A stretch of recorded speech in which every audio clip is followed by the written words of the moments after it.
We're measuring our deeds completely wrong. We judge our prayer by how it felt, our dhikr by how emotional we get, or our worship by a feeling. But feelings aren't the truth. They might indicate sincerity, but they're not the measure. And often, they're completely misplaced. Just look at sin. People drink alcohol because it makes them feel calm. Or they might lash out when they feel angry and they commit zina because it makes them feel happy. If feelings are not the right measure there, then they're not the right measure anywhere. Why? Because feelings have no morality. They don't know what's right or wrong, only what they like. They come from the nafs, your emotional center, what scholars describe as your inner child. And like a child, the nafs gets attached to things, to good and bad alike, and builds desire for them. A child might cry because it wants to eat mud, or skip school, or put their finger in the plug. It doesn't care what's right. It just wants what feels good. And if you let those feelings lead you, they harden into hawa, desire. And that desire becomes your path, your God. As Allah subhanahu wa ta'ala warns us, أَرَأَيْتَ مَنِ اتَّخَذَ إِلَهَهُ هَوَاهُ. Have you seen the one who takes their own desires as their God? You might say, but surely prayer is different. Surely those feelings count. No, they don't. They may accompany an accepted prayer, motivate you to pray, but they're not the criteria through which it's measured. Because if feelings can mislead in sin, they can mislead in worship too. Take charity, for example. If you give only when it feels good, or because it feels good, then is that charity sincere? In fact,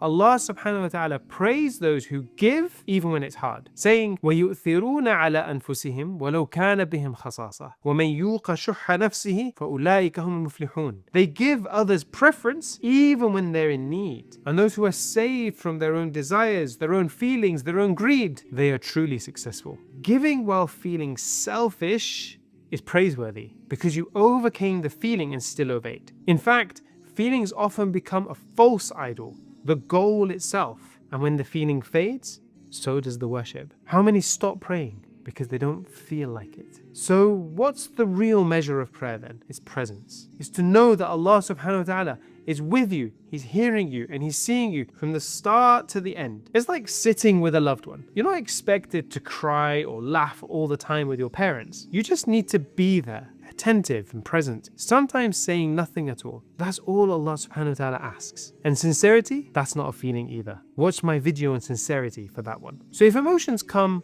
alhamdulillah. But if they don't, you're not a failure. Because success in prayer is this. From the first Allahu Akbar to the final salams, did you remain present with Him? Did you remember Allah subhanahu wa ta'ala is with you, hearing you and seeing you throughout the prayer? That is success.